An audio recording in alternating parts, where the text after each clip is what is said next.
Welcome to Cooking That Gets You Laid. I'm Crybaby Cowboy, and this week we're doing a stir fry. Much like relationships, stir fries can be thrown together with leftovers. I should know, Shazza left me. She used to love my stir fries. Had to feed her, of course, because she couldn't do chopsticks. But yeah, you can just open up the fridge and whatever needs using, just throw it in. There are basically 4 parts to a stir fry: noodles, veg, protein and sauce. Now you want to have a big bowl so you can dump everything afterwards. Like Shazza dumped me, Jim.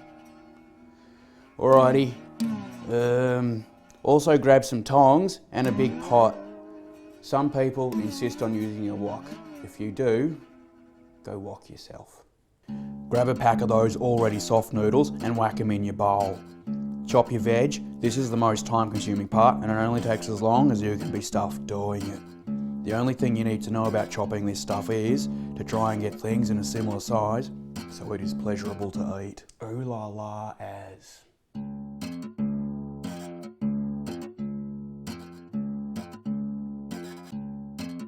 Throw some oil in your pot.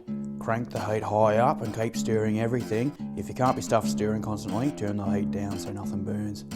After a couple of minutes, throw in a splash of water and let the steam wilt down your veg.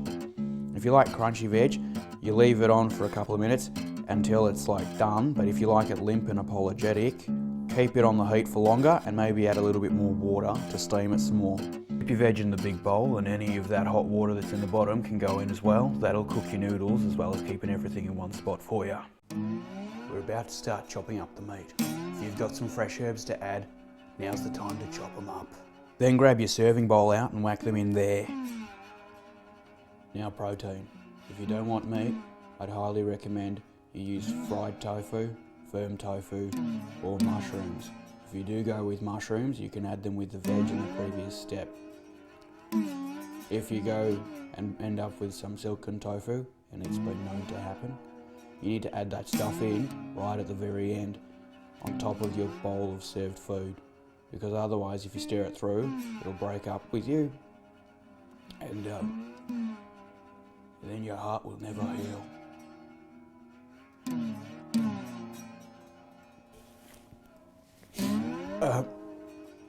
For lovers of dead things, you can either buy your meat pre-sliced, or you can buy a fillet or a steak and chop it up as well. If you are slicing your own meat, make sure you've already chopped up your garnish because your chopping board has just become salmonella central. I'm using chicken thigh fillets as they have more flavour than the breast. The thinner you cut your strips, the quicker they cook. But the important thing with slicing is making sure you get a consistent thickness so everything cooks even as. Now if you want to cook your meat, you're going to want to do it one handful at a time. The reason is, if you throw it all in at once, it's going to all make some liquid appear and it's going to broil your meat. That'll leave it tough and rubbery and it'll be ridiculously unappealing. Some of you might complain about this being a much longer way of doing it, but if you throw it all into your pan at once, it lowers the temperature of the bloody thing and then you have to get it back up as well as cook everything off while it cools each other down. So if you do it one batch at a time with no more than half of your pan surface covered with dead things, then you'll end up with much more tenderer as meat and, you know, it'll be gooder. Get your pot up to a high heat and splash some oil in there. Keep the oil handy in case you need to touch it up for another batch. Use one hand to add a handful of dead stuff and the other to stir. After you seal all the meat and you can't see any raw parts, you can take it out, or if the meat is chunky, stir it for another 1 to 2 minutes. If you're unsure how cooked it is, grab a chunky piece and bite half of it off and have a squeeze. If it's still raw, spit it out and bin it, and then cook the rest of it some more. Rightio, now we're going to move on to the sauce. Might take you a couple of shots with it before you get confident, but after that it's pretty simple. You just need to get a balance of sweet, sour and salty. I'm going to keep it simple and use soy sauce, sweet chilli sauce and rice wine vinegar. If you don't want to use sweet chilli sauce, you can use mirin or something, or sugar. Just go with sugar, or sugar. Once that's in the pot, give it a stir and check for flavour. Once that's done, it's time to add in some corn flour. This will thicken your sauce and stop there from being like a slurry of watery juice at the bottom of your stir fry. That's due to a process called osmosis. What's that, like a bloody ocker sort of Moses bloke from the Bible? No. What's he do? He bloody, instead of parting the seas, he parts the ice in the esky for you or something. You fit your drinks in. Doesn't free the slaves from Egypt, he just sort of frees up some space on your barbie so you can get your snags on. What? Isn't... Spends 40 days and 40 nights in a bloody garage restoring the brand new TS. Keep reading? Yeah, nah, you do it. Osmosis is where salty and sweet liquids draw moisture out of stuff. In this case, the veg and meat in your pot will add extra liquid into the sauce, meaning it goes super bloody watery and pulls down the bottom due to a change in osmotic pressure. You're just making words up. That's what that is. That's what that is. 2 tricks to corn flour. 1, you want to turn it into a paste instead of adding it dry to your sauce. Otherwise, it'll end up forming lumps in there and it won't actually thicken your sauce. To do that, you want to add a touch of water to it and make it into a paste or a slurry, either are fine. Then stir the buggery out of it so that it doesn't form a clump in your sauce.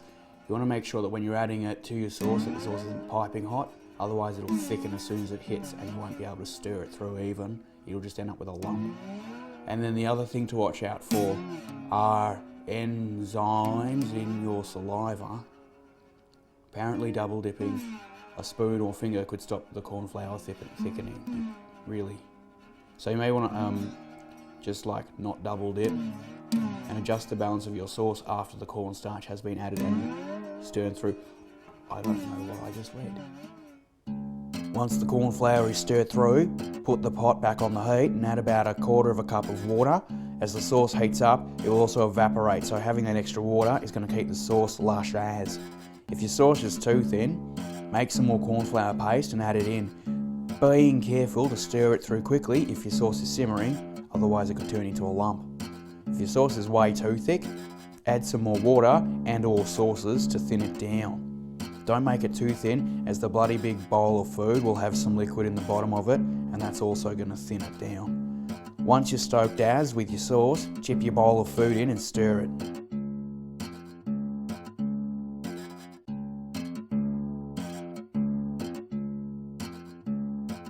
Then you're ready to plate up. Garnish it with coriander if you have it. If not, go have a sook.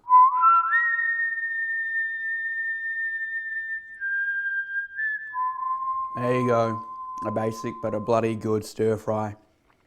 There's nothing like appropriating another culture's cuisine to say to that special someone, I love you, but I don't have money, so we can't go overseas, but like I can make you feel like you're there. Have a look in the flonk below for the recipe and links. The animal? Right. And you can stay tuned for more stuff, apparently. Oh, I'm Crybaby Cowboy Bonza Pad 8. Do you reckon Shazza watches these?